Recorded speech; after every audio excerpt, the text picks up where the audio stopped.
do this kapag tinutulak kanyang maghanap ng iba. Naririnig nyo na ba ito sa mga partner ninyo? Kung tipong pinagtatabuyan na kayo and then sinasabihan pa kayo na okay, kung ganito lang din naman, na parang pagod ka na sa akin, edi maghanap ka na lang ng iba. Yung tipong parang ako palagi yung pinagsususpetsahan mo na merong iba, edi maghanap ka rin. Ito mga utol, ang salita na ito ay isang pagmamanipula lamang. It's just a manipulation. Na isang pananakot na tinitignan din or binabasa ng partner mong lalaki kung ano yung magiging reaction mo. Kung kakapit ka ba lalo? Or kung mas lalo kang aatras na hindi mo siya papansinin. Kasi yung automatic response talaga dito na nangyayari, once na ipinagtatabuyan kasi tayo ay mas lalo tayong kumakapit. Yan talaga yung automatic response ng tao.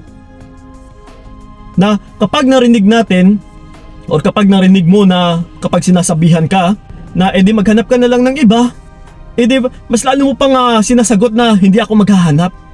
Babe, patawarin mo ko. Sorry na. Sorry sa mga nasabi ko. Okay? Kasi bilang konsensya is mas lalo mo rin talagang ipaglalaban or ipinaglalaban na wala kang gagawing kasalanan. Kasi ang buong akala mo ay yun na yung pumapasok sa isipan ng partner mo na maghahanap ka ng iba. Na sasama ka sa iba. So reverse psychology is babawiin mo ito na babe, hindi ko kayang gawin yan sa'yo. So kapag ganito yung nagiging response mo utol, ay mas lalo kang aabusuhin ng partner mo na hindi mo pala kaya. Ibig sabihin ay minamanipula ka lang niya para basahin niya rin kung ano yung magiging reaction mo. So, pananakot lang po ito.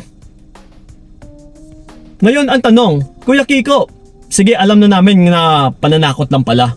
Pero ano yung dapat namin gagawin? Wala kang ibang gagawin dito utol.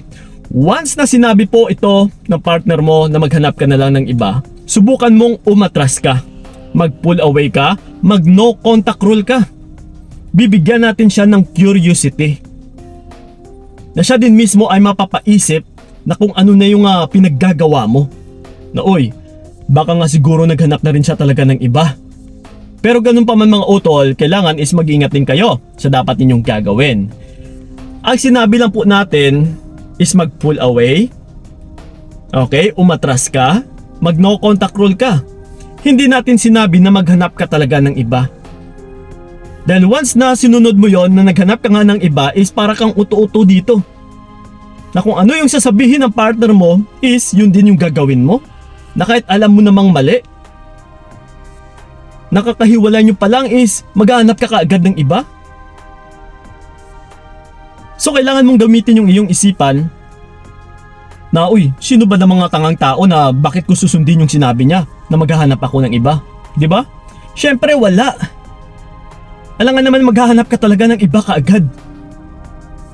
So ganun pa man mga utol, kailangan yung mag-atras para mapaisip din yung partner ninyo na buong akala niya is naghanap ka rin talaga ng iba.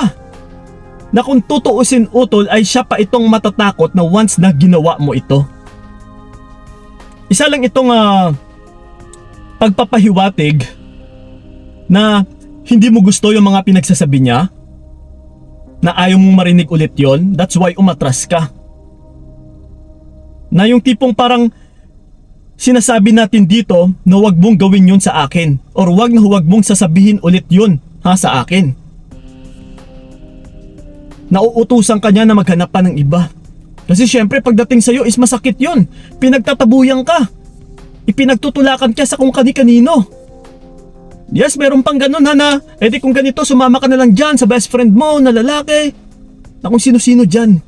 So masakit po yan. Lalong-lalo na kapag mahal mo talaga yung partner mo. So ganun pa man, sa bandang huli kasi utol, ay madidiscover din po yan ng partner mong lalaki na wala ka naman talagang ginagawang kasalanan kahit umatras ka pa. So again, huwag po kayong matakot na umatras. Kailangan nyo talagang ipakita na hindi rin maganda yung mga ipinagsasabi niya sa'yo. Yes, umatras tayo na buong akala niya is sununod mo.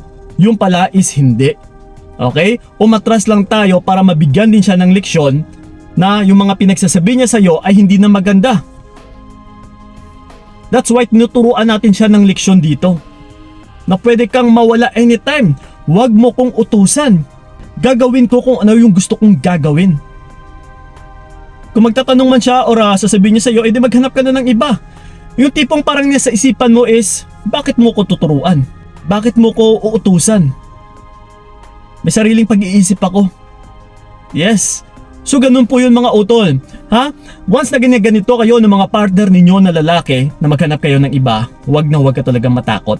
Pananakot lang po yan. Na kung ikaw mismo ay nawala, siya rin talaga itong matatakot. Dahil hindi ka basta-basta na nasasabihan na lang ng ganito, ganyan, na hindi ka rin basta-basta na sasaktan na lang, na hindi ka basta-basta lang na tao, na kung ano-ano lang yung sasabihin niya sa'yo.